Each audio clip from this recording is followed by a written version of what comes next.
I'm the Director of Operations here at Seattle University for Bon Appetit. I've been here almost 14 years. I started as prep cook and worked my way up. Food Lifeline contacted us and started up this program about donating waste from our kitchen. And it started out, they would come and bring 2 small little containers and expect you to freeze it, that you would just kind of slowly gather this over the week, and then they would come pick up and donate at the end of the week. We had so much waste from, you're serving so many guests, so at the end of the day there's a little bit of this and a little bit of that and a little bit of this from station to station, and it just gathered quickly, and we started having to say, can you pick up twice a week? And the little containers didn't last long.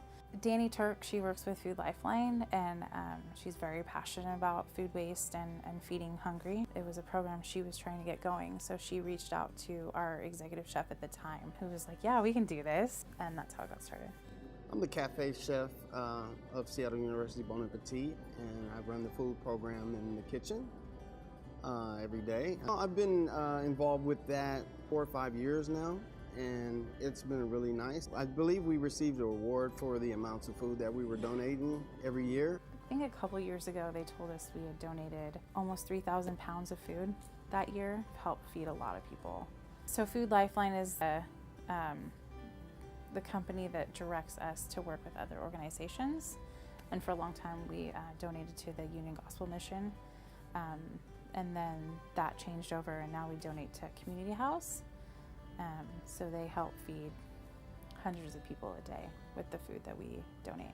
So what we do is we have a rack every night. At the end of the night, we set aside what we can use and then what isn't enough for us to use, and we start the rack of donations. My role is making sure that, first off, that we have quality control on that, and that is to make sure that it's packaged, cooled, ready for donation and properly. I want to make sure that when we donate the food that it's good. I insist on that we give them food that we would be able to eat, but we wouldn't be able to use in the cafe.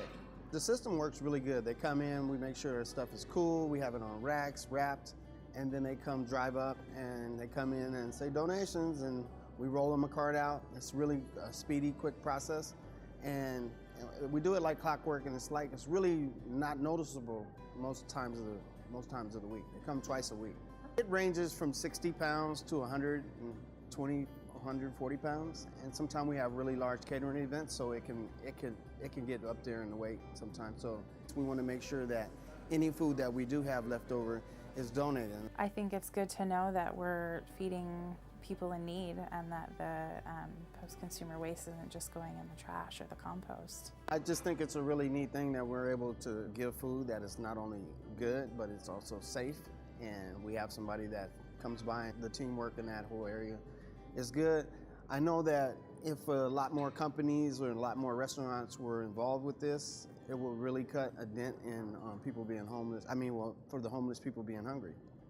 So I know it's room for expansion across the city and the state, and I believe there are some that are doing it, but I think that a lot more people could get involved.